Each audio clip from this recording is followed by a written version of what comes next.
Hi, this is Patsy with a Z. Welcome to Joy on Paper, a program for writers and those who dream of writing, and for everyone who wants to know the story behind the book.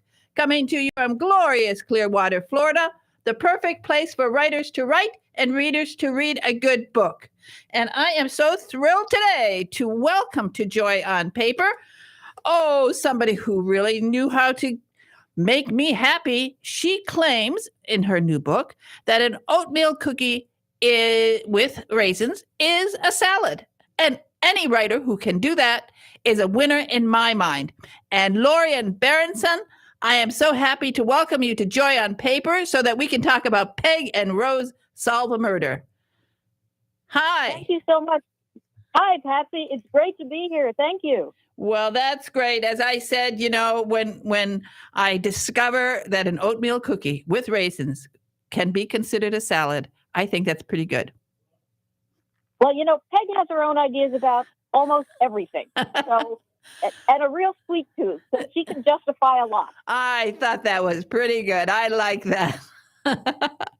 Well, this is exciting. First book in a new series. It's always so much fun, isn't it? It's a real change for me because the series that this is a spinoff from has now 29 books in it and has been going on since 1995. So it's been that long since I launched a new series. And it's exciting because it's different and it's fun and it's new and I'm just having a ball with it. Well, and your readers are going to have a ball with it because it's lots of fun. I love the cover. Of course, it's Kensington. So what can we say? They always have the best. It always does. Yeah, absolutely. And it has so many things. So the nice thing about when you do a spinoff, first you already had wonderful characters that so many of your fans have just adored anyway. And then you're able to add so much dimension to it and such depth with all sorts of new things. And this new book, of course, includes some bridge. So let's talk about how you got the concept for the book and let's go from there. Well, the other series, which was a series set in a dog show background, and the main character was Melanie Travis, and Peg in that series was Melanie's aunt, and actually Rose was also another one of her aunts, and neither one was intended to be such a major character, but as I've said, Peg gets what Peg wants, and she became very integral to the book, and after a while it sort of seemed like perhaps she should have her own book, because she was such a presence in the first book that I was really sort of delighted to get more inside her head and to be able to give her a background, which I really couldn't do in Melanie's book. And Peg started talking about playing bridge in college, and which actually I also did, and I thought, well, that's kind of fun. And it was played very differently then, not the way people play bridge now.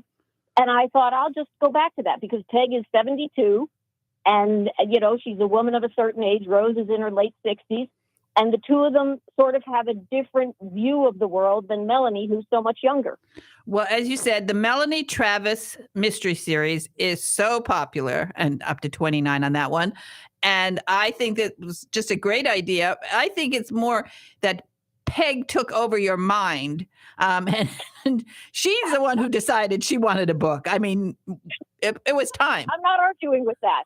I am not arguing with that. Peg is in charge. I thought so. And I love the bridge theme. I thought that was great. I haven't had that too often in a book. And all I know about, I'm not good at bridge. The only thing I know about bridge is what Omar Sharif taught me. Really? What was that? What did Omar Sharif teach you? Keep quiet and sit next to me. I would sit next to Omar Sharif any day. And I did. That works for me. I did. I was on the set of Ashanti, which was filmed in Sicily. And he was obsessed with bridge. And so that was his advice. He didn't say shut up, but he just One doesn't need a lot of conversation, something like that. I could be very quiet if I was sitting next to Omar Uh-huh. Sharif. Exactly. So I love that. That brought back a lot of fond memories for me. And of course, well, with you, there have to be dogs. I mean, your oh boy, I love the covers of every Melanie Travis book with adorable dogs on them. So tell us about the dogs in this book. Well, the dogs in this book are once again mostly poodles because when I started the Melanie Travis series, I was actually showing dogs, which I had done for many years. And I bred and I showed standard and miniature poodles. And my mother had also shown dogs, and my grandmother was a dog show judge. So I was very much in that milieu. And that was actually why I wrote the first book in that series. I just thought dog shows were a good place to kill somebody. And it grew and grew and grew from there. And because Melanie gets her first dog actually from Peg. Peg is portrayed in the books. She's a longtime breeder and exhibitor of standard poodles herself, but now as she's gotten older, she's become a judge. And so she goes to a lot of dog shows still, but she is mostly judging them, which for me was really a lot of fun, having spent a long time portraying the exhibitor's point of view. I'm now able to show the judge's point of view, which is very different. So she mostly has standard poodles because that's what she, owns and breeds. However, she interacts with, she's kind of I hate to use the term a little bit, but she's a bit of a dog whisperer. She just understands dogs, all dogs. And dogs are drawn to her because they sort of sense that she understands them. And she just loves dogs and gets along with them. And so the breed really doesn't matter. She's just very, as she says in the book, when she tries to talk to a cat, she's very dog specific. And, but she's also very kind-hearted and loving. And so taking in a rescue dog is something that's important to her too. Well, yes, because she saw this dog that the dog wasn't being mistreated in its current situation, but it had been previously traumatized and the current owners hadn't been able to figure out how to fix that. And Peg immediately looked at this dog and really knew what it needed, which was a softer, gentler approach, and to let the dog come to her rather than trying to immediately teach the dog things or show it things. Or, you know what I mean? The two sisters that owned the dog were making the dog's world too busy. And she knew how important it was with this dog that had been through a lot to simply just dial it back and let it be a dog. And I think, although she's involved with show dogs, all dogs are important to her. And especially when she can fix a bad situation, she's just delighted to do it. And of course, with you, we have to have a really good murder take place, and a lot of twists and turns along the way, which makes it so much fun. Well, thank you. I'm glad you like the murder. I sometimes kill, unpopular characters, and I have very occasionally killed, quite by accident, very popular characters that people blame me for after the fact. So I now almost sort of try to murder people that the reader doesn't know too well yet. But yes, I was very happy with him. And of course, as we said, interwoven in the story is the bridge games. And since you play, do you still play bridge? No, I don't. I just don't have the opportunity. I played a lot when I was in college. I went to college in the days when, people lived in a dorm and there was a fire in the fireplace after dinner, and we all went downstairs into the living room and broke up into groups of 4 and played bridge. And I enjoyed it tremendously. That was where I learned how to play bridge and did it for the 4 years that I was there. And it was so much of a social game. And I enjoy the bridge game itself, but I also enjoyed the really social aspect of it, which I tried to bring out in the book, is that all of this group of people that are playing bridge, and they are all older people, retired for the most part, and, people who have been very busy earlier in their lives and now don't have as much to do. And they're trying to keep up a good social connection with people in their community. So they meet as much for the game as they do to have a place to go and get together and chat with each other once a week. Well, I think playing cards is really great, and I wish more people would do it because just get off their electronics and play cards together, get together. There's just too much isolation. Too many people are spending their evenings watching reruns of horrible television programs or horrible streaming stuff that they've seen already. And I hope that perhaps reading this book, a lot of people will say, yeah, I could play bridge. I remember it. And get back in the game and get together with each other because I think it's nice. We have in my condo association, we have a group who meet once a week to play cards, and I think it's great. And during the pandemic, they really missed each other, and now I notice that they're back. Now I'm not good at bridge. My mother was great at bridge and pinochle when we were kids. Of course, in our childhood, we spent playing cards. Well, as we just have said, it, the social aspect is almost as important as the game, because I agree with you about people staring at a screen all day or staring at a phone all day or never looking up. It's interesting because I live in Kentucky, and I live in central Kentucky, which is very much horse country. And this is a very outdoor area. People are outside all the time. They're doing things with horses. They're doing things with dogs. They're growing crops. It's a farming area, and it's really nice to be around people who want to be outside, want to be doing things, want to experience the weather, the difference, and not always indoors just looking at a screen and thinking that that's real interaction.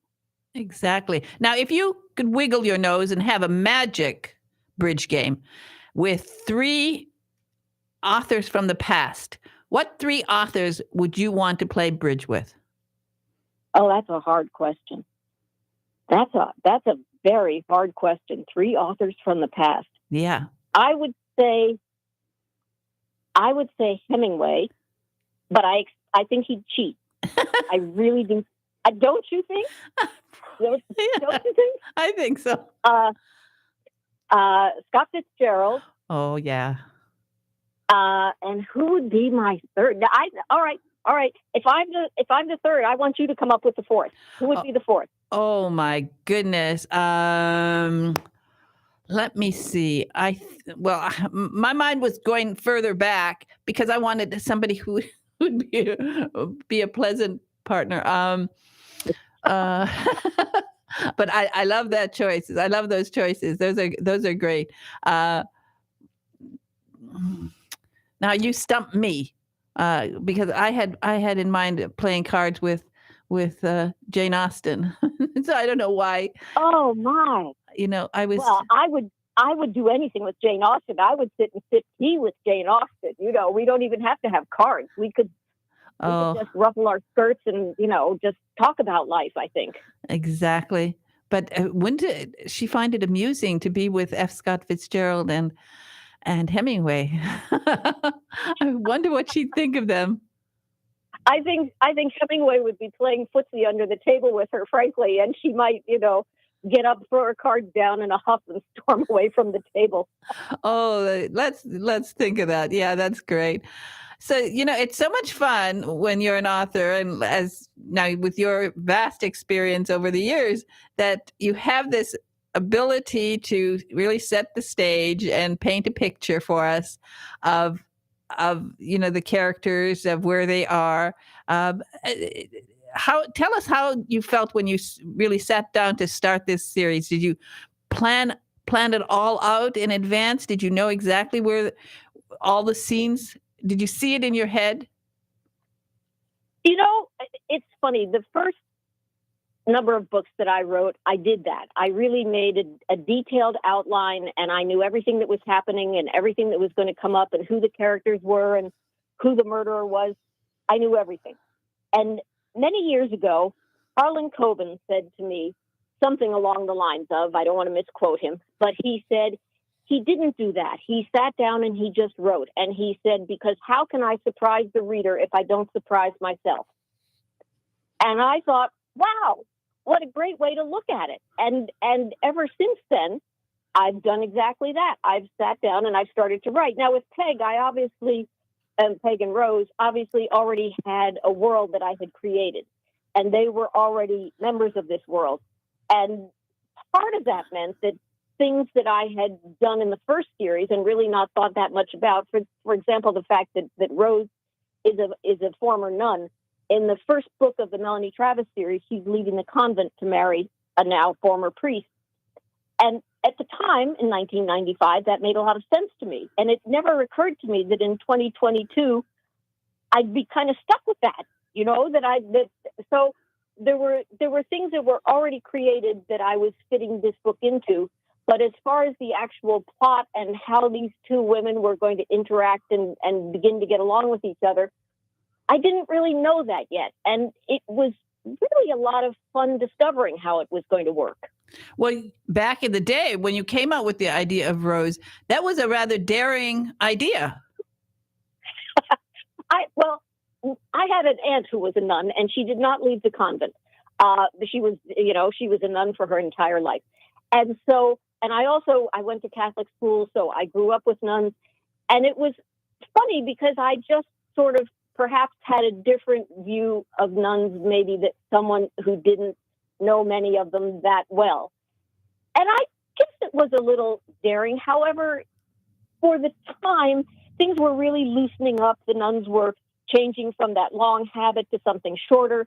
They were going, they had been somewhat sequestered in the convent and they were getting out more into the world.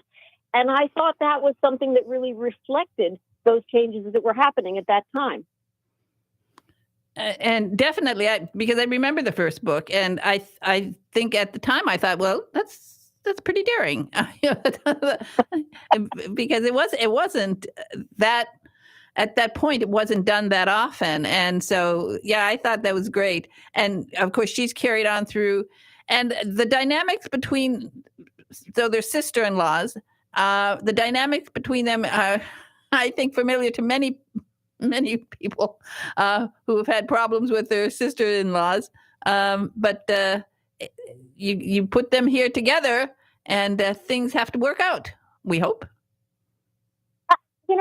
I think part of what brings them back together is their ages, and they have reached the point where they say life's too short to hang on to these problems from the past.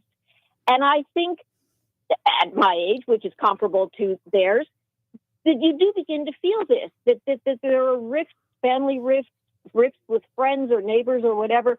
And you think, why? The stuff that seemed so important back then now seems less important. And what is more important is taking the connections that you have and making them work.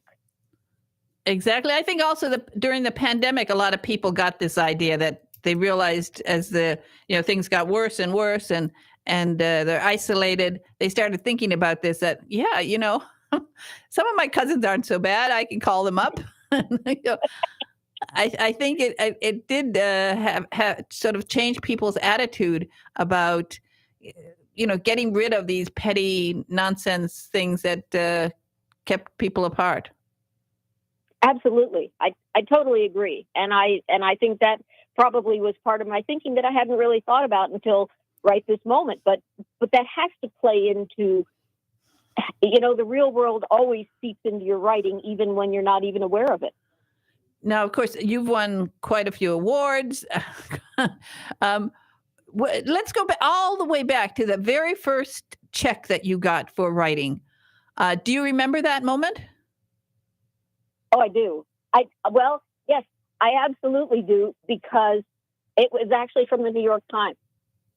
And a slightly funny story, I had written a little op-ed piece, and I was living in the middle of Connecticut at that point, and I took it to my local weekly paper and, cold call. And the editor said, "Oh, I'll read it while you're standing here." And he read it, and he said, "Well, what on earth do you think I should do with this?" So I slunk out of the office with my little op-ed piece. And it occurred to me at that point that if I was going to be rejected, I would like to be rejected by a higher class of people. So I put it in an envelope and I sent it to the New York Times. I thought, seriously, why am I being rejected by a weekly newspaper? I'll be rejected by the New York Times. And what happened was 3 days later, someone called me way back when, landlines, and said, "Hi, I'm so-and-so calling from the New York Times. We need your social security number." And I started laughing and I said, "Oh, no, you don't. You're trying to sell me a subscription or I already get the paper. Don't worry about it. But I'm not giving you my social security number." And they said, "Well, if you won't give it to us, we can't pay you." And that's what I remember. That's what I remember that first. I went, what? Seriously? Really? I mean, to have something appear in the New York Times, the payment was incidental, to have that happen was so amazing that, yeah, I will never forget that. Wow, that is, to have your first check coming from the New York Times. Now that is something that is that is great. I've been submitting cartoons to the New Yorker for years, trying. Unfortunately, they never send rejection letters, and I always wanted to get a rejection letter at least. That's a really tough market, though. Oh my God, cartoons in the New Yorker. I mean, that's the top of the top. I know. I live in hope. It's one of these things. You live in hope. One day I might hit just the right one where somebody will get a chuckle, and because I mean I wouldn't cash to the check. I don't think I would just look at it forever and ever because I've been trying for 30 years, for goodness sakes, and they don't take my cartoons. They're cute. Oh, I hope it works for you. What? That'd be wonderful. You never know, but it's wonderful to hear that your first check was from the New York Times. It's just that makes it really special. Absolutely, and I did cash it. I needed the money. Well, and many checks have flown over to you since then because you you're terrific and you're prolific. Terrific and prolific. You can put that on your website, which you probably have. What's your website? It's LorianBerenson.com. And Lorian is a nice name. It's unusual. My mother made it up. It's a name that I've always had to spell. I've always had to pronounce, and you got it right on the first time, which was great. And so for me, it's a little bit of a, I don't know, handicap, I guess. But it sets you apart from everybody else. And once they see it, they'll remember it, and it's easy to find you on the internet, and then to search you and on online bookstores because your books, I'm sure, are available all over the place. I know definitely on Amazon and Barnes and Noble because they love Kensington, especially Barnes and Noble. Kensington does a great job, both with the covers, as you pointed out, and with the marketing. They do a terrific job. They do because, and I love so much that I am in on the ground floor with this first book in the series. I always love to be in on the first book of a series. I was with Carol J. Perry's Witch City Mysteries and with her Haunted Haven Mysteries. So it's terrific. I wasn't in business when your first book came. But I'm so happy that we're here today. I think you're terrific. Your book, Peg and Rose Solve a Murder. It's a great book. It's a fun book, and you surprised me. And the nice thing is also there were points when I was laughing out loud. And I love any book that makes me laugh out loud and confirms my belief that an oatmeal cookie is a salad, and therefore we can indulge in one. Thank you so much for being on Joy on Paper today. It's been an absolute joy talking to you. Well, thank you, Patsy. It's been wonderful. I really appreciate it. Okay. You take care now. Bye-bye. You too. Bye-bye. Okay. Oh, she's so nice. Yes. You should learn how to play bridge and not just sit behind Omar Sharif. But it's a fun game. And people, get together with each other, play cards. We're going to have some commercials, and then I'm coming back with somebody really great. Oh, this is going to be fun. She's weird. She's not weird. She's full of weird ideas. Well, she's full of weird thoughts.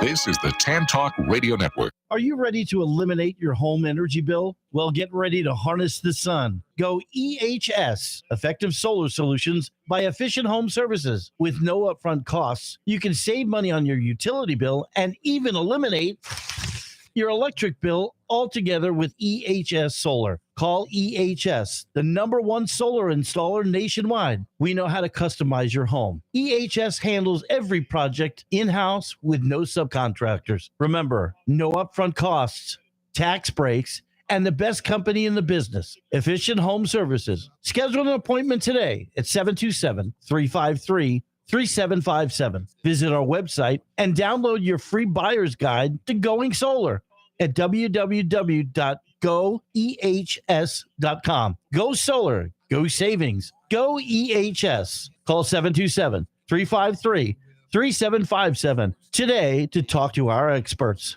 Are you an author, an artist, an inventor? Then you need to protect your valuable intellectual property. You need Larson & Larson. We have the experience and knowledge to help you with all of your legal needs, from processing trademark, copyright, or patent applications to negotiating licensing agreements and handling litigation. The attorneys at Larson & Larson in Largo, Florida can help protect you. Call us today for a no-cost consultation at 727-546-0660 or visit our website at larsonpatentlaw.com. Do you dread being called on to speak at meetings or family functions? Have you envied those who can sway an audience with well-chosen words?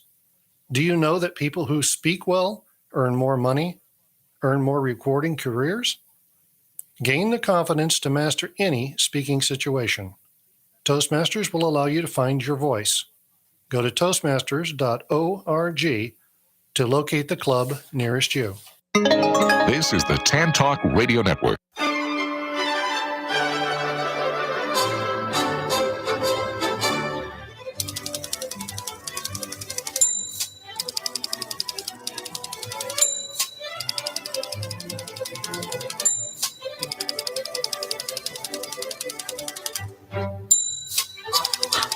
Hi. This is Patsy with a Z, and I am so happy to welcome. Hi, I'm not sure. Who's this? Catherine Williams from National Geographic. Catherine Williams. I thought Becky was coming on today. Not today. Well, with me. Well, I'm not. I'm happy. I'm sure you're just as full of weird stuff as she is. So I'm sorry about that. I didn't get the name right, but it is a thrill to have you on because I love this book, and it is called Weird But True World 2023. Wow. Well, I always have National Geographic people on for all sorts of books. I love all the books, and whether it's the wine book, the owl book, the ballet book, but boy, I get a real kick out of the Weird But True World books. That's great to hear. I love this book also. It's so exciting. So, when, as I said, because I expected Becky on because she's been on the program before, but I know she's a big boss. So she's very important. And I love talking to her. But tell us how you got involved in this book and where you, some of the things that got you involved in this book. Yeah, so I'm an editor at National Geographic. I work with Becky, and I put this book together with a huge team of writers and photo editors and designers. It's so awesome. It's Weird But True World 2023. It's a celebration of the world and all the weird stuff in it. We go continent by continent and show kids and adults the weirdest places, animals, events, things going on in the world. It's full of stuff. And yeah, I got to edit this book. I got to work with writers and researchers and everybody who put it together. So what is your background? I have a background in creative writing, and I've been an editor at National Geographic for 7 years now. Time has really flown by, but I did do a lot of volunteer work teaching children about animals in zoos and nature centers and things like that. So I love all the animal facts in this book, all the cool animal photos and stuff. We got way more than animals, but I know, but I love some of the animals. The scariest animal I've ever seen, and I never saw this animal, and I hope I never meet this animal, is that pig-nosed frog. That is one ugly animal. Yes, that is one of our world's weirdest animals for 2023. You'd have to see pictures of this to really get why it's so weird, but it is a very funny little frog that's just a big sphere with a little pig nose. Well, it's creepy. I mean, now, if they're making a horror film and they want a creepy animal, boy, oh boy, they could use that. Just looking at it, I looked at it once and twice, and I said, is it really that ugly? And I looked closer and I said, oh yeah, it's that ugly. I mean, where do you find these? Ugh. Yeah, we have another frog in the book that is in our Africa chapter. It's from Central Africa. It's called a hairy frog, and it's also a creepy frog. We have way more than creepy frogs in this book, but this frog looks like it has hair, but it doesn't. It's just got kind of like skin flaps. But what's creepy about it is it can pop the bones out of its fingers, like Wolverine from the X-Men, and use them as claws. Really? To fight predators. Yeah. I don't know why they haven't used frogs as in horror movies. Now, I know when my brother was little, I took him to the original tarantula movie, which was frightening because, the tarantulas got bigger and bigger and bigger, and we're going to take over the world. But I can tell you, I was not as afraid of them as I would be if there were these frogs. I mean, I would freak out. This would be great. Somebody has to make a horror film that features these ugly frogs. But then on the other hand, we have some really cute. One of the cutest animals I ever saw was this axolotl salamander. Oh, axolotl. Axolotl. Mm-hmm. Yeah, that's part of a book we have like a weirdly cute recurring feature in the book of animals that are really weird, and they're surprisingly cute, and the axolotl is one of them. And they are super rare animals. They're from Mexico, and they look like they have a little smile on their faces. Yeah, they're adorable. Absolutely adorable. Again, yeah, what's cool about them is they can regenerate parts of their body. So they're cute, and they're very cool as well. Okay, well, we have to come out with new horror movies. These pig-nosed things against these lovely axolotls, because they are absolutely adorable. But the nice thing, you have such a variety here. And speaking of creepy things, I did find that bug carousel in the Bronx really creepy. I would not go on that. Have you been on that? Yeah. I have not been on it. I wish. I actually do like I like bugs a lot. I would love to go on that carousel. Yeah, it's a carousel in New York that is just, instead of horses and other animals, it's got just all kinds of bugs you can ride on. Well, I miss that. I haven't been to the Bronx in many years, but I might actually, next time I'm in the New York area, go to the Bronx. And one doesn't normally want to go to the Bronx, but maybe just to see that. It's interesting. So how many of these things have you seen in person? They don't send you around to check them out? Oh my goodness. I wish. I would be gone for quite a while if they sent me to all these places. I have a siren in my background. I'm sorry. Oh, that's okay. But yeah, I actually don't know if I've been to any of these places in person, unfortunately. So I'm just like one of our readers getting to travel around the world. We do talk to, people who study these things. We talk to somebody who lives in Antarctica as a researcher to get the info we have in the book about like what's weird in Antarctica, what it's like to live there and things like that. But I personally have not gone to these places except the White House, which is just down the street from my house. Oh, well, but there are so many places, as I said, many of the weird things are here in America that people can actually, plan when next time they make a trip. Once they have this book, they can check it out. Like North Dakota, I didn't know about the Enchanted Highway. I think that's fascinating. I'd love to see that. Oh, yeah. North America has so many weird things in it. We have so many roadside attractions, really cool natural things. So, for our North American listeners, there's stuff all over the place, and you'd be surprised how close it is to home. Yeah, it's nice, and I think it's fascinating. Now, one of the things I love how National Geographic lays out their books, where you have all the different chapters, but also individually you have little quizzes, you have little feature articles. And it's so easy to read, so much fun for kids.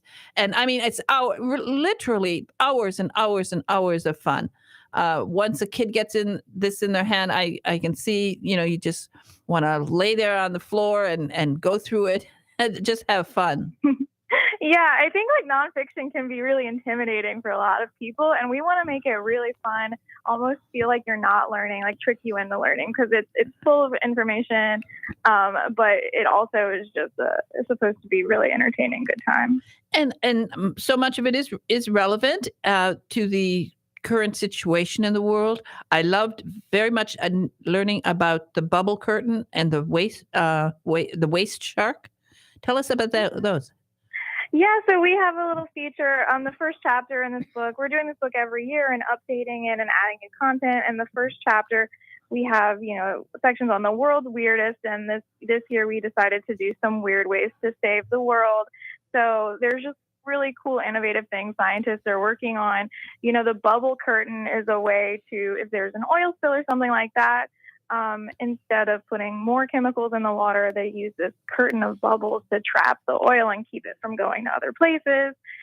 There's robots that go through the water and they collect trash out of it. One of them is called the waist shark. And so it swims around like a fish, but it collects trash in the water. So it's doing good for the world. It's wonderful. I love seeing that picture. Of course, you don't want to get eaten by that thing, boy. No, you don't want to be a plastic bottle. That's it. But also the individual sections, like I liked the Save the Date section. Mm-hmm. Where tell us about some of those.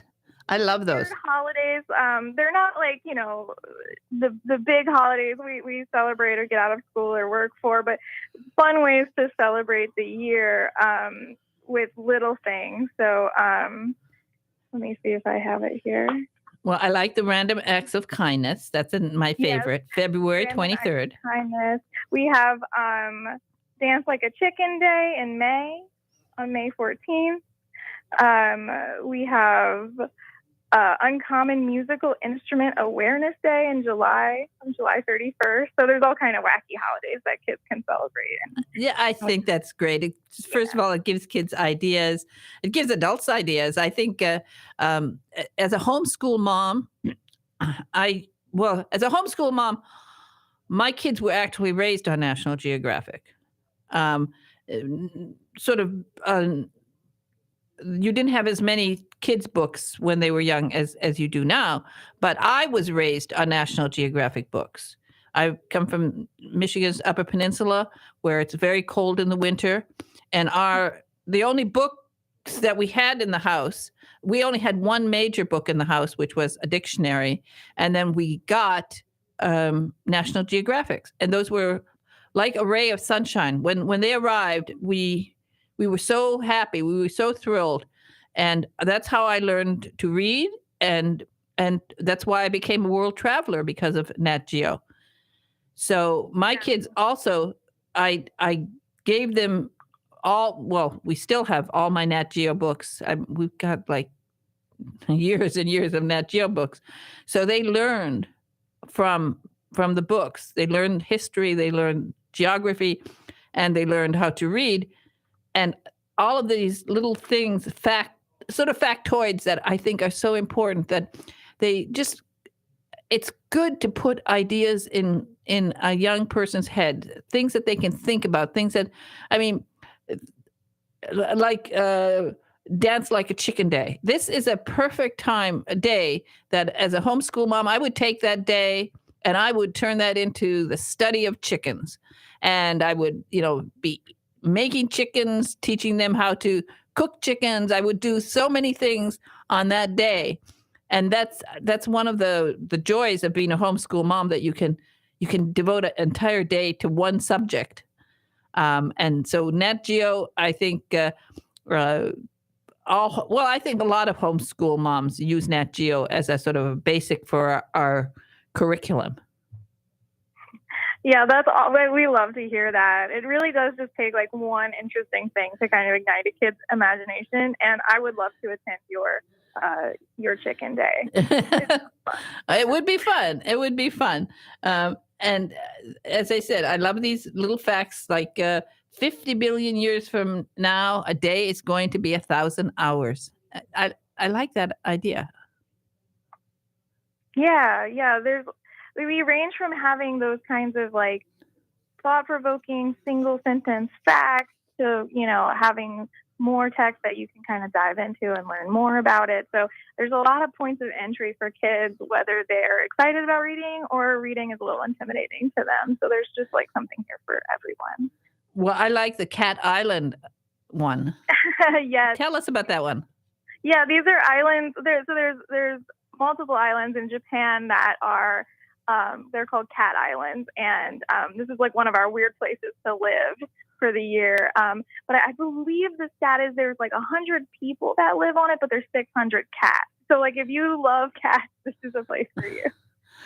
I had no idea that Japanese like cats so much, but obviously. Obviously. And also I love the one where you talk about numbers and relate them to, different. I believe kids should learn dates and numbers. I think every kid in America should know, 1941. They should know what happened in 1941. They should know what happened in 1929, 1963. I'm a great believer in dates and in numbers. So I love where you have the sections about numbers. Yeah, that's a recurring feature by the numbers. We find that a lot of kids really nerd out and they like love to memorize these stats and stuff. And one of my favorite ones is like we have, a year of what's happened to you in a year, and it really like puts in perspective what the length of time a year is. So like you've blinked 4 million times. You've spent 24 hours brushing your teeth, assuming you brush your teeth twice a day, and things like that. So it's like, what is a year? Let's break it down into all these different numbers and fun facts and things like that. Well, I love it. So what are some of your favorites? Well, your most favorite sections? I really love some of the like cool photos we've got in here. There is a section in the North America chapter where there's these crystal caves in Mexico, and the crystals in this cave are 36 feet long. They're 55 tons. They've grown for thousands of years. And we have this awesome photo of a man climbing on one of these crystals inside of a cave. And he just looks really tiny compared to this crystal. Like it's just super duper cool. So I love that. I also love some of the wacky festivals we have in here. So one of them is the bog snorkeling championships in Wales in the United Kingdom, where people put on a snorkel and flippers and they jump into a bog and they race. And some people even do it on a bike. So they get on a bike, they put a snorkel on, they submerge themselves in a bog, and they like bike underwater. It's very funny stuff.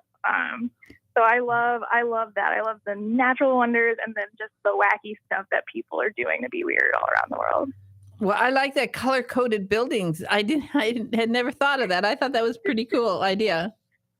Yeah. I think where was that, in Iceland? Is that the buildings are color-coded in some towns where each building that has a purpose is color coded based on what is going on in that building. It's a nice way to organize things. It is. It's sort of a Lego style. Greenland, that's where it was. Yeah, Greenland. That's great. Well, I think you've had a lot of fun with this book. Well, anybody who works at Nat Geo has a lot of fun. I often think, we mothers will say, I want my kid to grow up to be a doctor or a lawyer. But since those are not such good jobs nowadays, I would think that I would say, if I was going back, grow up to work for Nat Geo, because it's not work. It's work, but you're having fun all the time. And you get to work with some of the most wonderful and most talented artists and writers in the world. Oh yeah, I can't believe that I do this all day. So it's very cool. We have a lot of stuff going on. Well, it is wonderful. This is a fantastic book. It's got, well, of course, we don't even have to say twice. The photography is just breathtaking, all of it. Of course, there's lots of weird stuff, lots of wonderful facts. And I will add maps. I love maps. I adore maps. I think maps are so much fun. So there's maps, and there's all sorts of beautiful animals, and also a lot of scary animals. And I think you've done a terrific job with this book. Thank you so much. Now, have you written your own books too? I wrote a couple super small books for Nat Geo a few years ago that are readers for like really young kids. So one of them is on plants, and the other one's called Hello Penguin, and they're good for like preschool kids. They're very cute. So do you have a website that you want people to go to, your own website? I don't have my own website, but you can always check out National Geographic Kids' website for more content and info on our books and things like that. Well, it's been a joy to have you on the program today. You have stepped into the shoes of a real superstar, your boss. She is fantastic. Say hello. I told her last time she was on that perhaps she's working on my project for Nat Geo. Did you know I have a project for Nat Geo? No. It's called Thanksgiving is Nat Geo Day, because I want everyone to give Nat Geo books on Thanksgiving Day when they go to visit people. When they, instead of bringing wine, because everybody already has their own wine, instead of bringing flowers, because the flowers don't last, bring a Nat Geo book and have everybody at Thanksgiving dinner, because now that we're going to be getting together again this year, everybody sign the book. So it becomes a real family heirloom, a family tradition that people will sign the Nat Geo book. So 10 years later, you'll be able to go and say, well, that was the book that we all read on Thanksgiving Day. So for me, and it's been for many years now, I have made it a tradition in my family that we bring, or people bring Nat Geo books, because I think it's a terrific way, first of all, to keep people busy while the turkey is cooking and they don't bother you. Love it, And then it's something that you treasure for years and years to come, because nobody ever throws away a Nat Geo book, and nobody ever, I've never seen a Nat Geo book in a garage sale. They're too precious. So tell Becky, get to work on that, Nat Geo Thanksgiving Day. And it was a joy to have you on the program. And thank you so much. You've done a great job explaining it. And everybody, again, I want to remind my listeners, and I always do this with all Nat Geo books, children's books, if you don't have a child in your life to give this book to, but you should, if you have a child, give this book to all of them in your life. But if you don't, order this book and send it to a children's hospital near you, or to Shriners, or to St. Jude's, because kids in the hospital need books. They are really, the hospitals now are desperate, because since this whole COVID thing, they don't share books in hospitals like they used to. And so each kid needs books, and that's just a wonderful thing you can do. Send this book, weird but True World 2023. Incredible facts, awesome photos, and weird wonders for this year and beyond. Okay? Yeah, that sounds great. Thank you so much. Okay. It's been a joy talking to you. Bye-bye now. You too. Bye. Bye. All right.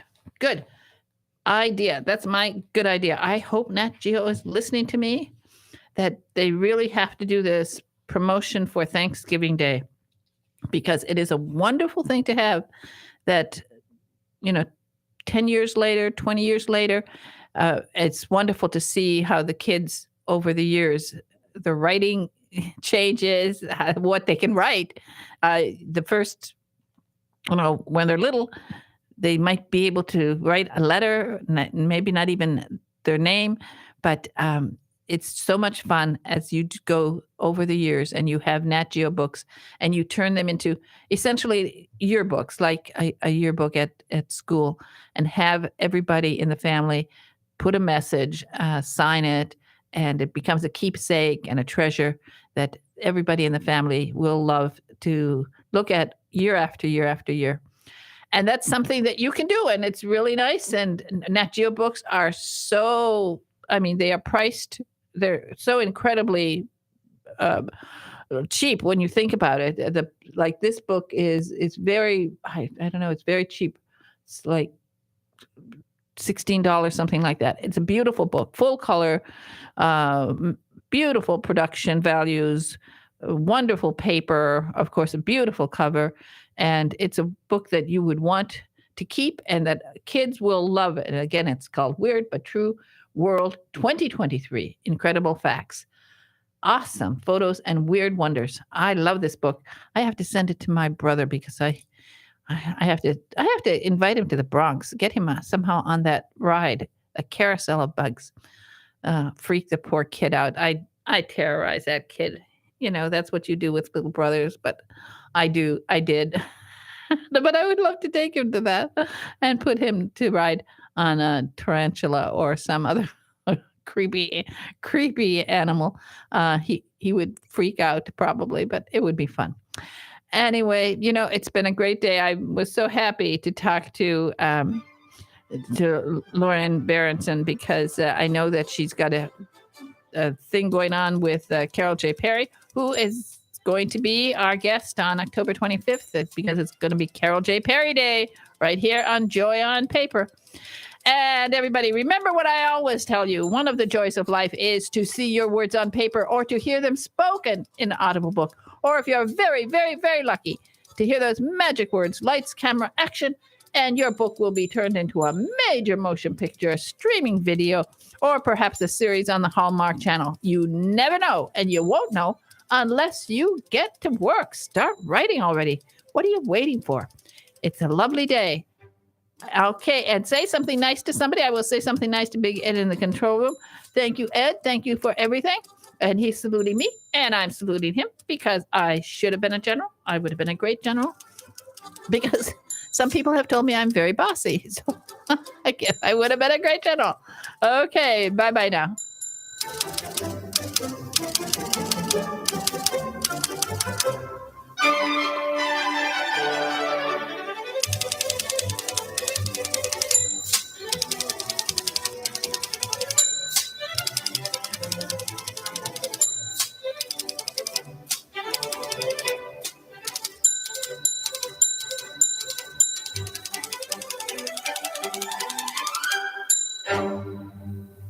WTAN, Clearwater, FM 106.1, WDCF, Dade City, FM 102.3, WZHR, Zephyrhills, FM 104.3. Listen. This is CBS News on the Hour, sponsored by Rocket Mortgage. I'm Steve Kathan. By now, the Justice Department was supposed to turn over redactions to a judge who's weighing the release of the FBI Mar-a-Lago search affidavit. CBS's Robert Costa. It's going to be very interesting to see what the judge here, Bruce Reinhart, ends up deciding. Does he decide, should the government propose many redactions to release a document that perhaps doesn't signal much about the underlying evidence that led to the FBI search? And how does he weigh the federal government's concern about sources and methods being revealed, about witnesses potentially being intimidated? Should more information about this investigation go out? A state board is convening now in California, expected to vote today on a plan that would call for all new vehicles sold in the state to be powered by electricity or hydrogen by the year 2035. Severin Borenstein is an energy economist at Cal Berkeley. The main impact is when California demonstrates these sorts of things can be done without damaging the economy, so that other states and countries will take the same path. In Ukraine, the nuclear plant that is now in Russian-controlled territory is off the power grid. It's not clear for how long. CBS's Cammie McCormick. The claim comes from the Ukrainian state energy operator, just as the head of the UN nuclear watchdog agency said he had hoped international inspectors would be able to visit the Zaporizhzhia plant very soon, within days. Russia and Ukraine have accused each other of firing at the plant, and the UN has called for the area to be demilitarized. Before the Uvalde School Board fired its police chief last night, parents and kids, including this fourth grader, spoke out. I have messages for PR and other law enforcement that were there that day. Turn in your badge and step down. You don't deserve to wear one. A $27 billion lawsuit against the district and law enforcement from families of the school shooting victims is expected to be filed soon. People in parts of central Mississippi are checking on the damage after torrential rains triggered bad flooding. The Weather Channel's Justin Michaels. In Brandon, firefighters and sheriff's deputies waded through knee-high water to rescue trapped seniors inside their living facility. Other communities weren't spared either, as residents escaped to higher ground navigating inundated